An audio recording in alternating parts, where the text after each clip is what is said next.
नमस्कार, political JRF अड्डा के इस चैनल में आप सबका स्वागत है। देखिए, यहाँ पर आप लोग को पॉलिटिकल साइंस के नेट जेआरएफ लेवल के 100 प्रश्न देखने को मिलेंगे। ये टेस्ट कराया जाएगा आप लोग को और यह टेस्ट कराया जा रहा है हमारे चैनल पर प्रत्येक बुधवार और शनिवार को। ये टेस्ट आप लोग को मिल जाएगा, ठीक है। तो वीडियो को शुरू करते हैं। इससे पहले आप लोग चैनल को लाइक कर दीजिए, सब्सक्राइब कर दीजिए और जिसको लगे कि ज़रूरत है इस वीडियो की उसको शेयर कर दीजिए।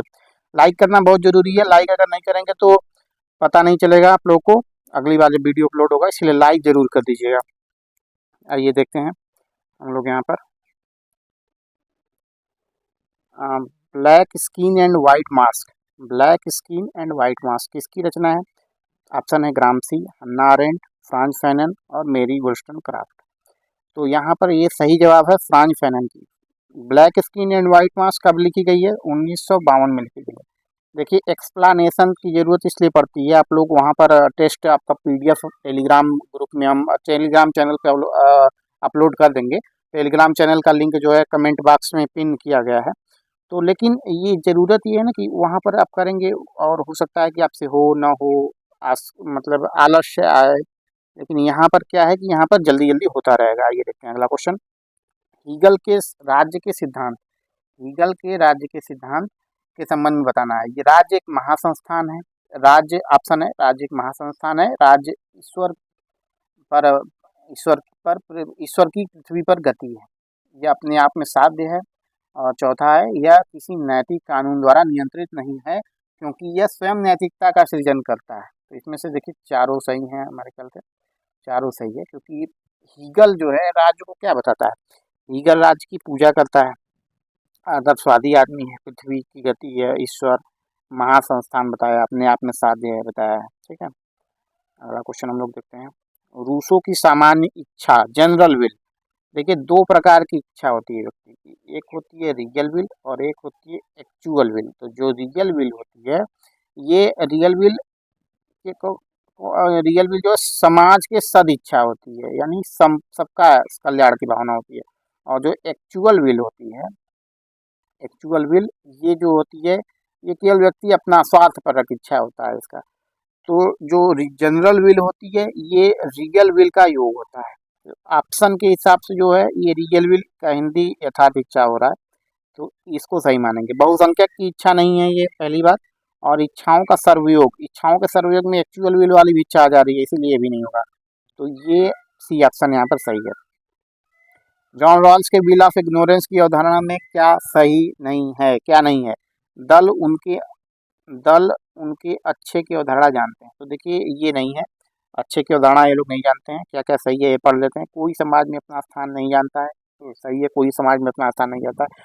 कोई अपनी वर्ग स्थिति और दर्जा नहीं जानता है। कोई प्राकृतिक संपदाओं के वितरण में अपना भविष्य नहीं जानता है, ये सब सही है, ठीक है। कौन शिक्षा के संबंध में प्लेटो द्वारा सिद्धांत की विशेषता है? तो देखिए ऑप्शन सुन लीजिए। यह सामाजिक सदाचार और तथा सत्य की अनुभूति का एक साधन है, तो ये सही बात है। बचपन से लेकर 6 तक प्राथमिक शिक्षा आरंभ होती है, सही बात है। सार्वजनिक परीक्षा 20 वर्ष की उम्र में होती है, पहले ये भी सही है। 30 वर्ष की उम्र में दूसरी चयन परीक्षा होती है, ये शिक्षा के बारे में सही है। ग्रामसी के बारे में आइए देखते हैं। सिविल सोसाइटी की गहरी समझ के बिना राज्य को नहीं समझा जा सकता है, ये सही है। सिविल सोसाइटी आमतौर से निजी कहे जाने वाले संस्थाओं का सामूहिक प्रभाव नहीं है, ये देखिए नहीं होगा। सिविल सोसाइटी में निजी संस्थाएं किया जाती हैं। आधिपत्य के लिए सिविल सोसाइटी में संघर्ष होता है, सही बात है। उन्होंने सिविल सोसाइटी और राजनीतिक सोसाइटी शब्द हीगल से लिया है, तो ये भी सही है, ठीक है। 1 2 ये याद कर लीजिएगा, सिविल सोसाइटी और राजनीतिक सोसाइटी शब्द कहाँ से लिया है? हीगल से लिया गया है। अरस्तु के अनुसार निम्नलिखित में से कौन नागरिक बनने की आवश्यक शर्तों को पूरा नहीं करता है? विशेष स्थान का निवासी, तो ये गलत है। अरस्तु का नागरिक बनने का जो शर्त है वो ये है कि राज्य के कार्यों में भाग ले, वाद चलाने और परिवादी बनने का अधिकार, तो ये भी देखिए यहाँ पर चारों ऑप्शन गलत हैं, ठीक है। किसी नागरिक के वंशज जो मताधिकार या ये सब चारों ऑप्शन इसका गलत है। तो अरस्तु की जो नागरिकता की परिभाषा है वो ये है कि राज्य के कार्यों में जो भाग लेता है। थॉमस हॉब्स ने किससे प्राप्त अभिधारणा के आधार पर अपने राजनीतिक दर्शन का निर्माण किया है? देखिए प्राकृतिक विज्ञान की बात करता है, धर्म विज्ञान की बात नहीं करता, तत्व मीमांसा समाज विज्ञान, प्राकृतिक विज्ञान की बात कौन करता है? हाब्स करता है। मार्क्स के द्वंद्वात्मक भौतिकवाद की विशेषता निम्नलिखित में से कौन सी सही है, पूछ रहा है। तो देखते हैं, इतिहास की संपूर्ण सामूहिक घटनाओं का निर्धारण स्थितियों के द्वारा होता है, सही बात है। उत्पादन सर्वाधिक महत्वपूर्ण मानवीय क्रियाकलाप है, सही बात है। व्यक्ति अकेली की तुलना में संघ में रहकर अधिक उत्पादन करता है, ठीक है, ये भी सही है। धन जनता का अफीम है, यानी चारों सही है। और कथन तर्क यहाँ पर है। तो कार्लाइल ने, कथन है कि कार्लाइल ने बेंथम के उपयोगितावाद को सूकर दर्शन कहा है, तो ये कहा है कार्लाइल ने। काल उनके अनुसार प्रसन्नता प्रसन्नता आनंद से बढ़कर है। देखिए दोनों सही है, लेकिन व्याख्या सही नहीं है। निम्नलिखित में से किसने इस गैर उपयोगितावादी कथन की स्थापना करने का प्रयास किया कि कुछ आनंद अन्य की तुलना में अधिक गुणवत्तापूर्ण होते हैं? तो देखिए जेएस मिल का जो कहना है कि मात्रात्मक गुणात्मक की तरफ ही जाते हैं, मात्रात्मक नहीं गुणात्मक। बेंथम कहता है कि किताब पढ़ना और पुष्पिन खेलने में उतना बराबर मजा आता है इसको, लेकिन मिल कहता है कि नहीं, दोनों में अलग अलग हो सकता है, गुणात्मक की बात करता है। निम्नलिखित में से किसने कहा कि रिपब्लिक, अगला क्वेश्चन है, रिपब्लिक इस कारण से एक आदर्श राज्य की तस्वीर नहीं देता है कि यह एक रोमांस है, बल्कि प्लेटो चाहते थे कि भलाई के विचार पर एक वैज्ञानिक आक्रमण की शुरुआत बने, ये डनिंग का कहना है, याद कर लीजिएगा इतना क्वेश्चन। काल के ये बताने से देखिए यही होता है, बताने से आप लोग को याद हो जाएगा। ये डनिंग जो है, डनिंग डनिंग आक्रमण की बात किया है, वैज्ञानिक आक्रमण की बात किया है, ठीक है। और पहली बात ये कि क्लास सुनने से में ये है कि क्लास अगर सुन रहे हैं तो लाइक जरूर कर दीजिएगा, लाइक कर देंगे तो अगला जब वीडियो अपलोड होगा तो आप लोग को पता चलता रहेगा। निम्नलिखित में से किसने कहा, कमेंट भी कर दीजिएगा साथ साथ, अगर कुछ अच्छा लगे, कुछ सुझाव हो या कुछ जैसा भी विचार हो, कमेंट भी जरूर कर दीजिएगा। काल के क्रम में, किसने कहा कि काल के क्रम में राज्य परिवार या व्यक्ति के बाद आता है, लेकिन प्रकृति में उससे पहले आ जाता है? देखिए ये अरस्तू का कहना है, ठीक है। लाख के लिए निम्नलिखित में से सामाजिक संविदा की दृष्टि से सही नहीं है, तो देखिए क्या क्या है। तो संविदा एक बार किए जाने पर अपरिवर्तनीय हो जाती है, तो ये सही बात है। संविदा जिसे हर एक पीढ़ी के लिए सहमति नहीं देनी चाहिए, ये गलत है, ठीक है, हर एक पीढ़ी सहमति देती है। संविदा जिसमें व्यक्ति के कुछ अधिकार को छोड़ा जाता है, वे प्रकृति की स्थिति में रहते हैं, सही है। संविदा प्रकृति के नियम पर विराम नहीं लगाती है, ये भी सही है, ये भी गलत है। रूसों के लिए निम्नलिखित में से कौन सा सही नहीं है? व्यक्ति, ऑप्शन देते हैं, व्यक्ति का आत्मप्रेम जो उसकी वास्तविक जरूरत की पूर्ति करता है, सिर्फ गौरव बनने के लिए, वर्ण करने के लिए निमित्त हो।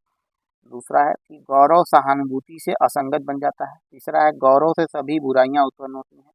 चौथा है गौरव तर्क को उत्प्रेरित नहीं करता है, तो यही गलत है, गौरव तर्क को उत्प्रेरित करता है। क्वेश्चन है, जेएस मिल के लिए इच्छा शक्ति राज्य सहित सभी संस्थाओं का आधार है, तो सही बात है। इच्छा शक्ति न केवल संख्या पर निर्भर है, बल्कि यह गुणवत्ता परक आधार है। वह इच्छा शक्ति जो संस्थाओं को बनाती है, विश्वास का रूप ले लेती है, तो ये देखिए सही है। निम्नलिखित में से किसने समाज के परस्पर फायदे के लिए एक सरकारी उद्यम कमोबेश आत्मनिर्भर और आवश्यक नियमों के द्वारा शासित रूप में परिकल्पना की है?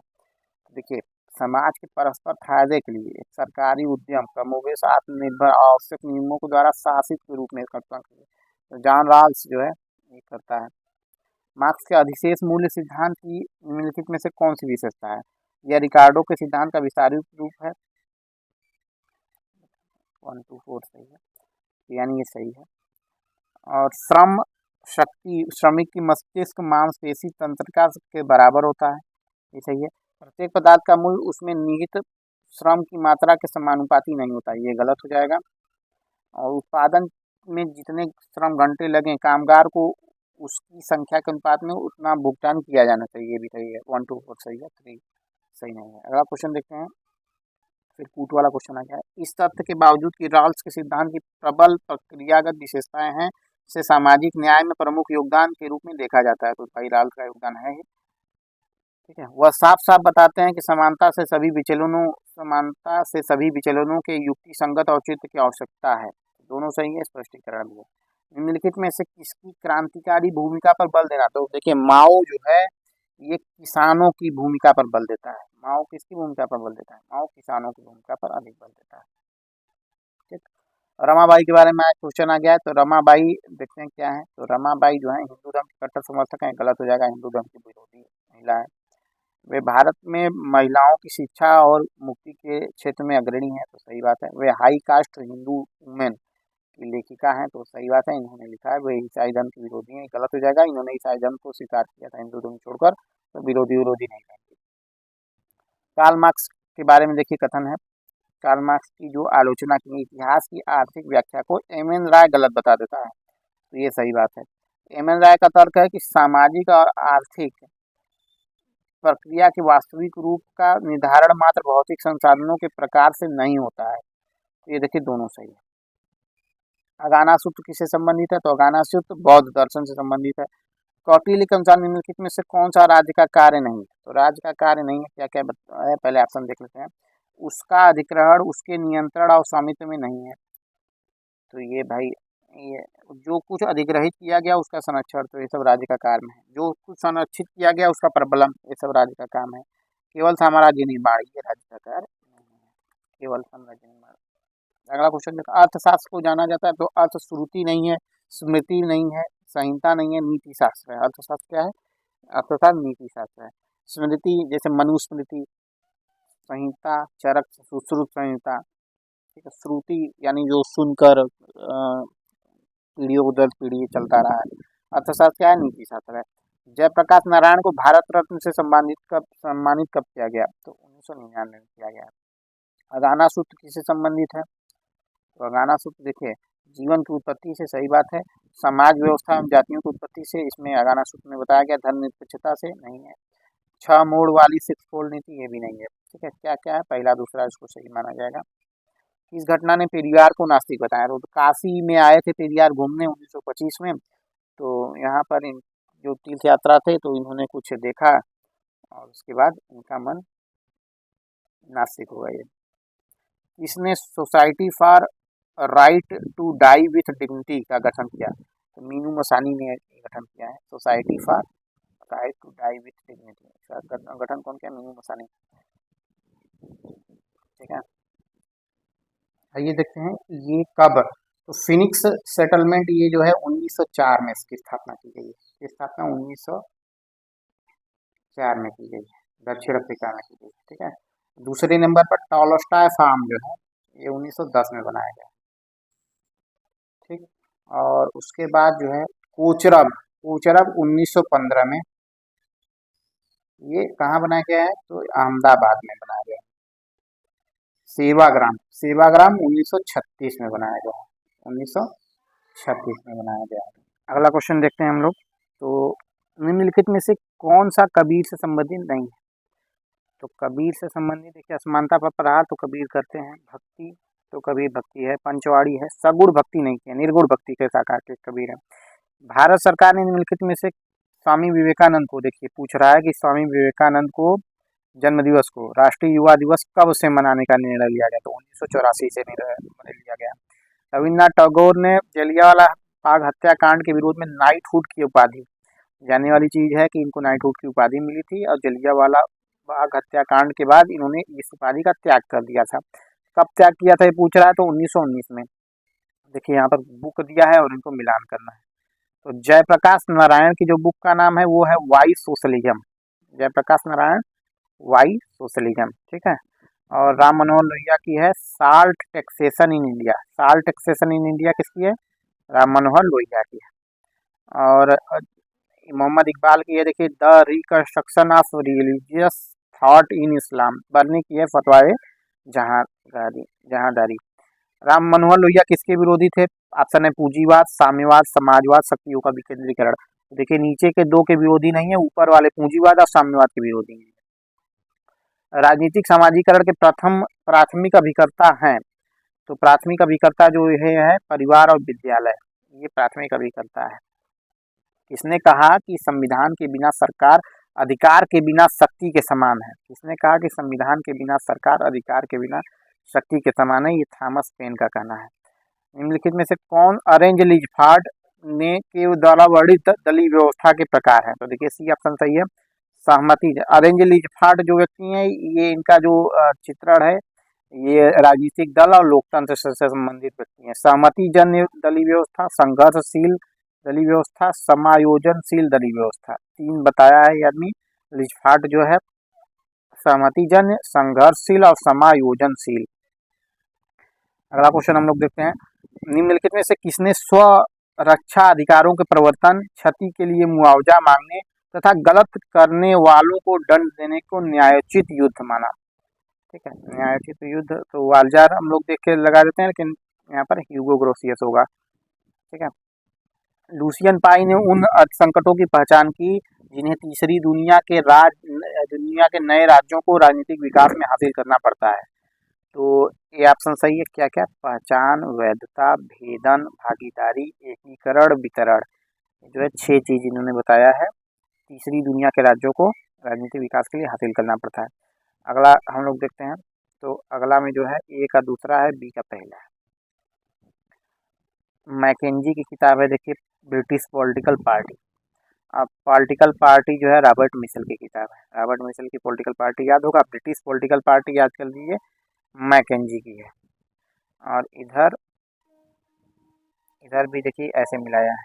जीन ब्रांडेल की किताब है comparative government and introduction, comparative politics of the quest for theory, ये किताब है जेम्स बिल और रॉबर्ट हार्डग्रेव का। ठीक है, अगला क्वेश्चन देखते हैं, अभिजात्य के सिद्धांतों के संबंध में निम्नलिखित में से कौन सा सही है? जेम्स बर्नहैम ने अभिजातियों के परिचालन की अवधारणा दी है, तो ये गलत है, ये सही नहीं है। सी राइट मिल्स के त्रिशासक दल सत्ता समूह में राजनीतिक, आर्थिक और प्रबंधकीय शामिल हैं, ये भी सही नहीं है। जी मोस्का ने अभिजात्य की व्यक्तिगत विशेषताओं पर बल दिया है, ये सही है। अभिजात्य सिद्धांत बहुरात का समर्थन करता है, तो ये भी सही है। ठीक है, अरब स्प्रिंग के पश्चात राजनीतिक हिंसा का कौन साक्षी नहीं था? तो सऊदी अरब जो है, यहाँ पर हिंसा नहीं हुई, बाकी जगह मिस्र, ट्यूनीशिया, लीबिया इनमें हिंसा हुई थी। अगला क्वेश्चन देखिए, राजनीतिक विकास का वर्णन है और सूची में विद्वान पूछ रहा है। तो राजनीतिक आधुनिकीकरण, इसकी बात कौन किया है? तो ये है लिप्सेट। ठीक है, और लोकतंत्र का निर्माण, तो ये पिनाक। और राष्ट्र राज्य का प्रचालन, एडवर्ड सिल्स। प्रशासन और विधायी विकास, टालकट पार्सन। देखिए जो टालकट पार्सन हैं ये प्रशासन और विधायी विकास के व्यक्ति हैं, आप लोगों ने पढ़ा होगा। राष्ट्र राज्य का प्रचालन, इनकी बात करते हैं एडवर्ड सिल्स। नोट्स बना लीजिएगा आप लोग, जो भी क्वेश्चन आप लोग को अच्छा लगे, इंपॉर्टेंट लगे, उसका नोट्स बना लीजिएगा और वीडियो को लाइक शेयर जरूर कर दीजिएगा। निम्नलिखित में से किसने तुलनात्मक राजनीति की परिभाषा दलों, हितों और नेतृत्व संरचना से मुख्य रूप से संबंधित होने के रूप में दी है? तो ये दिया है मैक्रेडिस और वार्ड ने। मैक्रेडिस और वार्ड ने क्या किया है? राजनीतिक तुलनात्मक राजनीति की परिभाषा दिया है, दलों, हितों और नेतृत्व से जुड़कर दिया है। कौन? मैक्रेडिस और वार्ड। रेसिडेंशियल रिपब्लिक इस पुस्तक के लेखक पूछ रहा है, तो इस पुस्तक के लेखक हैं जीन ब्रांडेल। देखिए अभिकथन ए है और आर तर्क है। तुलनात्मक राजनीति के सिस्टम्स के सिद्धांत में साम्यता बनाए रखने के लिए आगम संरचना और निर्गत संरचना के मध्य संतुलन को मान्यता दी गई है, सही बात है। सिस्टम के सिद्धांत की आलोचना यथापूर्व स्थिति परक निर्देश के रूप में की जाती है। देखिए दोनों सही है, लेकिन इसकी व्याख्या नहीं है। तो आ जाइए यहाँ पर घटनाएं हैं और संबंधित तथ्य हैं, तो बताना है कौन सा गलत है। चार्टिस्ट आंदोलन, ये देखिए चार्टिस्ट आंदोलन इंग्लैंड में पुरुष मताधिकार की मांग, तो ये सही बात है। ये श्रमिक आंदोलन है यहाँ का, 19वीं सदी में किया गया था, जहाँ पर सार्वभौमिक मताधिकार की मांग की गई थी। फिलाडेल्फिया सम्मेलन 1887 में होता है, 1787 में। संयुक्त राज्य अमेरिका में आज़ादी घोषणा और संविधान पर हस्ताक्षर किया जाए। मेफ्लावर समझौता, ये देखिए गलत है। मेफ्लावर समझौता जो है 1620 में होता है, इसके लिए नहीं होता है। 1832 का सुधार अधिनियम, तो ब्रिटेन की निर्वाचन में पद्धति के लिए इसका सुधार अधिनियम किया गया था। अगला क्वेश्चन देखते हैं, द्वितीय विश्व युद्ध के बाद बहुत से कथन है कि द्वितीय विश्व युद्ध के बाद बहुत से अफ्रीकी एशियाई राष्ट्र स्वतंत्र हो गए हैं। इसका कारण बताया है कि आर्थिक विकास नहीं होने के कारण उनकी स्वतंत्रता यथार्थ परक होने के बजाय अधिक औपचारिक प्रयुक्त होने लगी। दोनों सही है, इसकी व्याख्या सही नहीं है। निम्नलिखित में से कौन सा युग्म सुमेलित नहीं है? लेखक है, इसके बगल में इसकी पुस्तकें दिया गया है। पॉलिटिकल कंटिन्यूटी एंड चेंज, ये किताब किसकी है? Political continuity and change, Peter McClain इनकी किताब है। कंपैरेटिव पॉलिटिक्स टुडे, ये किताब देखिए हटिंगटन की नहीं है, ये किताब है आर्मंड की है। ठीक है। The man on the horse back, फाइनर की है, सही बात है। और मॉडर्न पॉलिटिकल सिस्टम एशिया, ये मैक्रिडिस की किताब है। तो ये किताब आप लोग नोट्स में बना लीजिएगा। अगला क्वेश्चन है, सरकार की एकात्मक प्रणाली के बारे में कौन सा कथन सही है? यह राष्ट्र की एकता और अखंडता को अक्षुण्ण रखती है, सही बात है। प्रशासनिक सुविधा की दृष्टि से इकाइयों को प्रत्यायोजित किया जा सकता है, तो इकाइयों बनाया जा सकता है, इसका जिक्र संविधान में नहीं होता है। इसमें एकल विधि निर्माण होता है, सही बात है। निकाय स्थानीय इकाइयां संविधान से अपनी शक्ति प्राप्त नहीं करती हैं, तो ये सही बात है, यानी चारों सही है। अमेरिकी संविधान के किन संशोधनों में विधायिक और कार्यकारी कृत्यों की न्यायिक समीक्षा के संबंध में विधि की सम्यक प्रक्रिया का उल्लेख किया गया है? देखिए डायरेक्ट उत्तर देते हैं, दूसरा और तीसरा सही है, यानी तीसरा सही, यानी 5वां और 14वां संशोधन में विधि की सम्यक प्रक्रिया का उल्लेख किया गया है। अब आ जाइए, कौन सा युग्म सुमेलित नहीं है बताना है। प्रशासनिक विधि, तो फ्रांस में प्रशासनिक विधि पाया जाता है, 2 प्रकार की विधियां हैं वहाँ पर फ्रांस में। न्यायाधीशों की आजीवन नियुक्ति स्विट्जरलैंड, ये गलत है, अमेरिका में पाया जाता है। सीनेट सभा में राज्यों का एक समान प्रतिनिधित्व अमेरिका में सही है। विधि का शासन इंग्लैंड में सही है। लेखक और उनकी कृतियों को हम लोग देखते हैं, तो रॉबर्ट डहल, रॉबर्ट डहल का क्या है? तो ये रॉबर्ट डहल का एक पोलियार्की होगा। लिपसेट का होगा पॉलिटिकल मैन, बाकी मैं किसी का जानता नहीं हूँ। तो ऑप्शन से देखते हैं हो जाता है कि नहीं। बी का 3 किसमें है? ये ऑप्शन में इसी में है, तो यही सही हो जाएगा, ए का दूसरा। इस प्रकार सी का पहला हो जाएगा। स्कीमिट का जो है लीगलिटी एंड लेजिस्लेटिव हो जाएगा। और एक चार्टन का हो जाएगा पॉलिटिकल रियलिटी। जो नहीं याद है आप लोग को, उसको लिख लीजिएगा, क्योंकि एग्जाम में यही सब पूछता रहता है। अगला क्वेश्चन हम लोग देखते हैं, कथन और उनके तर्क दिए गए हैं। तो कथन है कि राष्ट्रपति शासन प्रणाली में पूर्ण कार्यकाल के लिए स्थायी शासन व्यवस्था का उपबंध है, तो सही बात है। अध्यक्षात्मक शासन प्रणाली में 4 साल का जो कार्यकाल है यहाँ पर। और राष्ट्रपति शासन प्रणाली में शक्ति का विकेंद्रण अंतर्जात है, तो देखिए दोनों यहाँ पर सही है। अगला क्वेश्चन है, विश्वसनीय न्यूनतम निवारक की संकल्पना इनमें से किस प्रकार के अस्त्रों से संबद्ध है? तो ये नाभिकीय अस्त्रों से संबद्ध है। उदारीकरण के सकारात्मक प्रभाव हैं, ऑप्शन दिया है विदेशी निवेश, तो सही बात है। बढ़ा हुआ उत्पादन, सही बात है। बढ़ी हुई बेरोजगारी, ये सही नहीं है। प्रोन्नति प्रौद्योगिकी उन्नति, ये सही है। WTO के बारे में देखिए पूछ रहा है, कौन सा 2 कथन सही है? यह एकमात्र संगठन है जो राष्ट्रों के बीच विश्व व्यापार नियमित करता है। इसकी स्थापना 1996 में हुई है, तो 1996 में इसकी स्थापना नहीं हुई, 1995 में हुई है। इसका मुख्यालय जेनेवा में है, ये भी सही है। 680 स्टाफ हैं, तो स्टाफ भाई कम बेसी होते रहते हैं, इसमें क्या है। अगला क्वेश्चन देखते हैं, कालानुक्रम में व्यवस्थित करना। ब्रिक्स डेवलपमेंट बैंक 2015 में इसकी स्थापना हुई है। इप्सा है, ये 2003 में स्थापना हुई है। G7 की स्थापना कब हुई है? 1999 में हुई है। G7 की स्थापना G20 की स्थापना 1999 में, G7 की स्थापना 1975 में हुई है। ठीक है, तो ये देख लीजिएगा, 3 4 2 1, यानी G7 सबसे पहले 1975, 3 4, उसका G20 1999 में, फिर 2 इप्सा 2003 और ब्रिक्स डेवलपमेंट सबसे लास्ट में। यूनेस्को की स्थापना पूछ रहा है कब हुआ है? यूनेस्को की स्थापना 1945 में हुई है।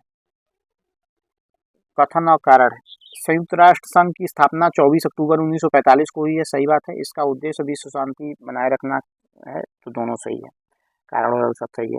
यूएन की संस्थाओं को कालानुक्रम में लगाना है, देखिए यहाँ पर, देखिए कालानुक्रम में लगाना है। इंटरनेशनल बैंक फॉर IBRD है, इसकी स्थापना कब हुई है? 1944 में। मल्टीलेटरल इन्वेस्टमेंट, इसको कहते हैं मीगा, इसकी स्थापना हुई है 1988 में हुई है। ठीक है, मीगा इसको कहते हैं। इंटरनेशनल फाइनेंस कारपोरेशन, इसको कहते हैं IFC, इसकी स्थापना हुई है 1956 में हुई है। ठीक है। इंटरनेशनल डेवलपमेंट एसोसिएशन IDA 1960 में हुई है। तो अब देख लीजिए सबसे पहले क्या कौन आएगा, IBRD। IBRD की स्थापना 1944 में हुई है। उसके बाद तीसरा है 1956 में ये IFC की स्थापना हुई है। चौथा है IF, क्या है, IDA 1960 में इसकी स्थापना हुई है। मीगा की हुई है कब, मल्टीलेटरल इन्वेस्टमेंट गारंटी एजेंसी 1988 में हुई है। अगला क्वेश्चन देखते हैं, अंतर्राष्ट्रीय श्रम संगठन किस वर्ष संयुक्त राष्ट्र संघ की विशिष्ट एजेंसी बना, तो 1946 में बना। फ्लाइंग बीच संबंध है, किससे संबंधित है, आसियान से संबंधित। जस्टिन बेलो पद का क्या अर्थ है, युद्ध की उचित संचालन। जस्टिन बेलो शब्द का क्या अर्थ है, युद्ध की उचित संचालन। ब्रेग्जिट के संबंध में देखिए अगला जो क्लास होगा वो लाइव होगा, अगले के अगले वाला क्लास जो होगा अगले सप्ताह से यानी लाइव क्लास चलेगा, तो यहाँ पे जुड़े जाइएगा सारे लोग। ब्रेग्जिट के संबंध में निम्नलिखित में से कौन सा कथन सत्य नहीं है। ब्रेग्जिट का अर्थ है कि यूके का यूरोपीय यूनियन को छोड़ना, तो सही बात है। यूरोपीय यूनियन से संबद्ध यूके को भारी आर्थिक भार अब बेरोजगारी को जन्म दिया, तो सही बात है, इसीलिए यूके ने छोड़ा। यहाँ पर ब्रेग्जिट विवाद ने PM डेविड कैमरून को त्यागपत्र देने के लिए बाध्य किया, ये भी सही है। ब्रेग्जिट के मुख्य पक्ष में मुख्यतः युवा मतदाताओं ने वोट दिया, तो ये गलत है। प्रसन्नता सूचकांक किस देश का सृजन किस देश का सृजन है, तो भूटान। भूटान जो है तो हैप्पीनेस इंडेक्स को काफी इंपॉर्टेंस देता है। जब कूटनीति समाप्त होती है तो युद्ध होता है, जब कूटनीति समाप्त होती है तो युद्ध आरंभ होता है, हिटलर का कहना है।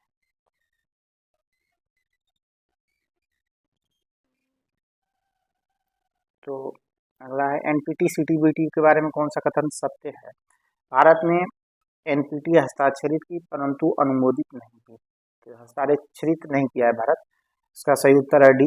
भारत ने नहीं NPT न ही CTBT को हस्ताक्षर किया है, न ही अनुमोदन किया है। अगला क्वेश्चन है सीरियाई सिविल युद्ध में संयुक्त राष्ट्र की भूमिका के संबंध में निम्नलिखित में से कौन सा कथन सही है। देखिए डायरेक्ट उत्तर देख लेते हैं।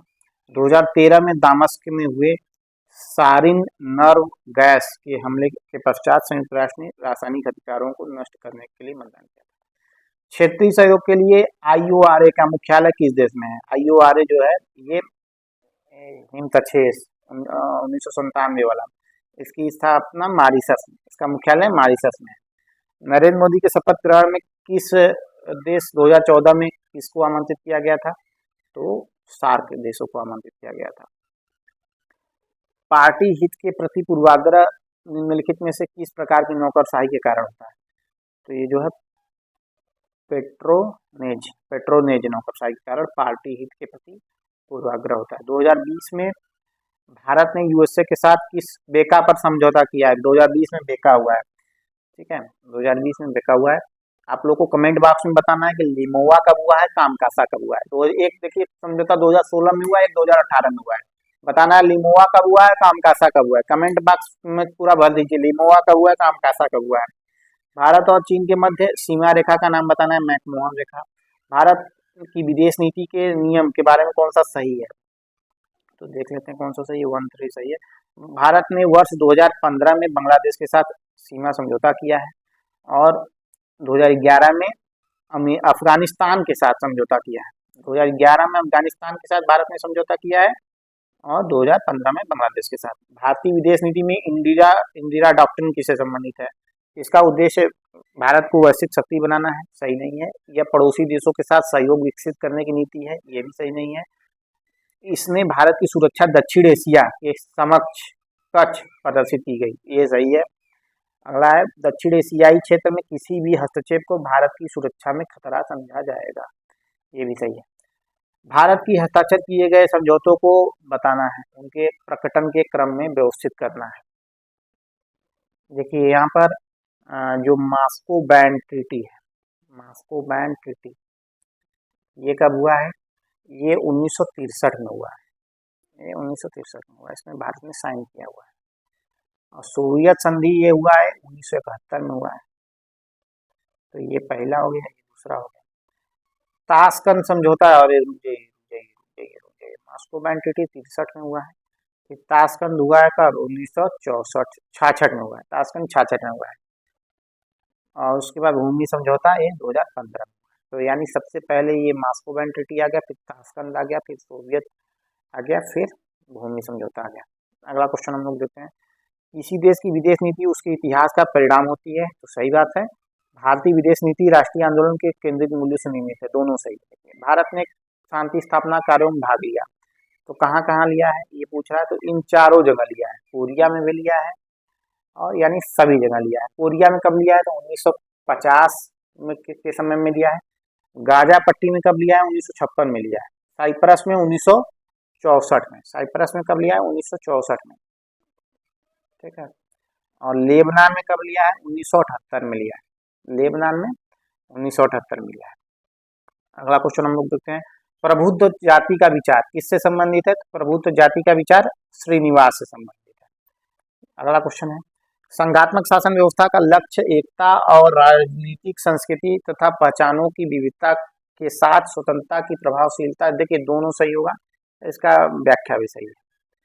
अगला क्वेश्चन है, जाति व्यवस्था का प्रारंभिक समाज का सार थी, जहाँ व्यक्ति पीढ़ी दर पीढ़ी एक ही प्रकार का कार्य करते थे और एक ही प्रकार का जीवन जीते थे। कारण बताया कि जाति प्रणाली अपने में सामाजिक संरचना और मानवीय धार्मिक व्यवहार की विशेषता समाविष्ट करती थी और हिंदू जाति समाज में रह रहे व्यक्तियों के व्यक्तिगत जीवन के बारे में काफी व्यापक विचार प्रदान करती थी। देखिए दोनों सही है, लेकिन व्याख्या सही प्रतीत नहीं हो रहा है। भारत में राज्य राजनीति का अध्ययन सबसे पहले कौन किया है, पूछ रहा है, तो माइनर मिनर, इसका जवाब दिया गया कि माइनर मिनर ने सबसे पहले व्यवस्थित किया है। कार्यक्रम जन्मभूमि किस राज्य से संबंधित है, तो कार्यक्रम जन्मभूमि जो है आंध्र प्रदेश सरकार की शुरू की गई एक योजना है। इसका उद्देश्य स्थानीय स्तर पर विकास गतिविधियों में नागरिकों की भागीदारी को बढ़ावा देना है। अगला क्वेश्चन देखते हैं, ये फिर कथन कारण आ गया, धर्मनिरपेक्षता का अनिवार्य अर्थ यह नहीं है कि लोग धर्म विरोधी बन गए या जहाँ सार्वजनिक क्षेत्र और व्यक्तिगत विश्वास के क्षेत्र दोनों ही धर्म से गायब हो गया है। कारण बताया है कि धर्म मात्र एक नहीं है और अनिवार्य तौर पर सर्वाधिक महत्वपूर्ण तरीका नहीं है जिस तरीके में लोग अपने को और अपने संबंधों को समझते हैं। तो देखिए ये दोनों सही है और इसकी सही व्याख्या भी है। जम्मू कश्मीर के बारे में अगला क्वेश्चन है, इसके मुख्यमंत्रियों को कालानुक्रम में बताना है। तो देखिए शेख अब्दुल्ला जो आदमी है ये सबसे पहले मुख्यमंत्री बनता है। कौन, शेख अब्दुल्ला सबसे पहले 1900 कब से कब तक, 1948 से 53 तक इसको प्रधानमंत्री बोला जाता था वहाँ का। उसके बाद बख्शी मोहम्मद ये बनता है, बख्शी गुलाम मोहम्मद ये व्यक्ति बनता है 1953 से 1900 कब तक, 64 तक। शमसुद्दीन बनता है उसके बाद 64 से 71, शमसुद्दीन नहीं, उसके बाद बना है सादिक। देखिए ये 64 तक बने हैं, उसका शमसुद्दीन 64 में केवल बना है। सादिक जो है ये 64 से 71 बने हैं। यानी सबसे पहले शेख अब्दुल्ला, फिर बख्शी गुलाम मोहम्मद, फिर शमसुद्दीन, फिर सादिक 64 से 71 तक बने हैं।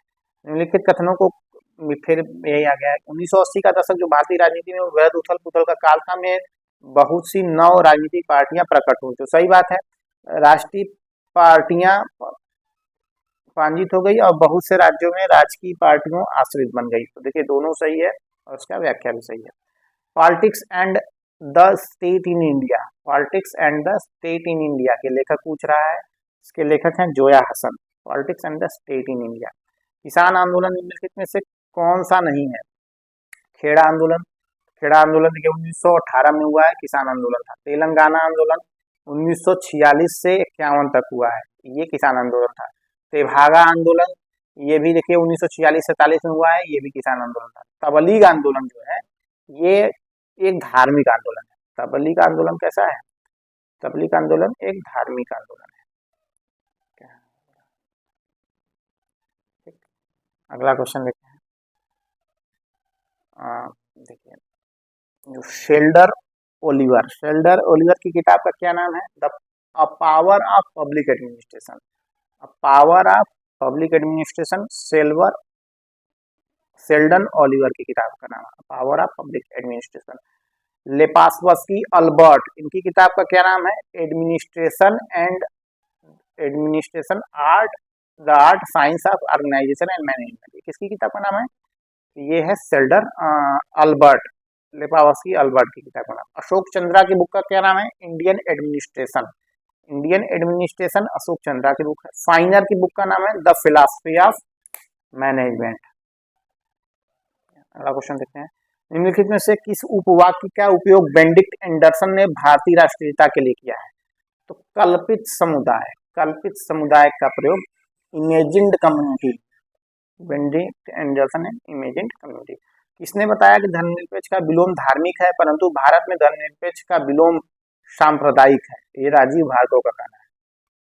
ठीक है, अब फिर देखिए यहाँ पर मिलान करना है, कूट आ गया है, प्रधानमंत्री हैं और इनका कार्यकाल है। इसका सही उत्तर है देखिए बी ऑप्शन, ए का दूसरा है। आइए देखते हैं, इंद्र कुमार गुजराल का जो कार्यकाल है ये 97 से 98 तक रहा है, अप्रैल 21 अप्रैल से 18 मार्च तक। ठीक, और वाजपेयी जी का जो कार्यकाल रहा है वो 16 मई 96 से 1 जून 96 तक। ठीक है, एच.डी. देवगौड़ा का जो कार्यकाल रहा है वो 1 जून, अब देखिए 1 जून को वाजपेयी जी जब इस्तीफा देते हैं तो एच.डी. देवगौड़ा बनते हैं। देवगौड़ा 1 जून से 19 अप्रैल 1997 तक देवगौड़ा रहते हैं, और उसके बाद फिर चंद्रशेखर का देखते हैं तो चंद्रशेखर 10 नवंबर 1990 से 91 तक चंद्रशेखर का इधर रहता है। क्षेत्रीय दलों का उद्भव और सशक्तिकरण परस्पर संबद्ध है, निचले स्तर पर क्षेत्रवाद की जड़ विशिष्ट संस्कृतियों और पहचानों में है। पूछ रहा है, दोनों सही है। रोजेज इन दिसंबर मोहम्मद करीम छागला की किताब है। The new regional politics of development पुस्तक के लेखक पूछ रहा है, एंथनी पेन है। एंथनी पेन की किताब का नाम क्या है? The new regional politics of development, the new regional politics of development. निम्नलिखित में से किसने भारत को बहुकेंद्रित राष्ट्रवाद को उदाहरण के रूप में प्रस्तुत किया है? तो एंथनी डी स्मिथ ने बहुकेंद्रित राष्ट्रवाद के रूप में चित्रित किया है। इंडिया आफ्टर गांधी रामचंद्र गुहा की किताब का नाम है। निम्नलिखित में से कौन सा प्रथम अखिल भारतीय महिला संगठन है जो वर्ष 1926 में कार्यशील हुआ? तो ये भारतीय राष्ट्रीय महिला परिषद 1926 में कौन सा है? भारतीय राष्ट्रीय महिला परिषद। वीडियो देखने के लिए बहुत बहुत धन्यवाद। अगले शनिवार को फिर से हमारी मुलाकात होगी। आप लोग चैनल को सब्सक्राइब जरूर कर दीजिएगा और साथ ही साथ जुड़े रहिए। पीडीएफ के लिए टेलीग्राम ग्रुप को ज्वाइन कर दीजिएगा, चैनल को लाइक जरूर कर दीजिएगा, इस पोस्ट को, ये जो वीडियो है इसको लाइक जरूर कर दीजिएगा, जरूरतमंदों तक इसको शेयर कर दीजिएगा। वीडियो देखने के लिए बहुत बहुत धन्यवाद।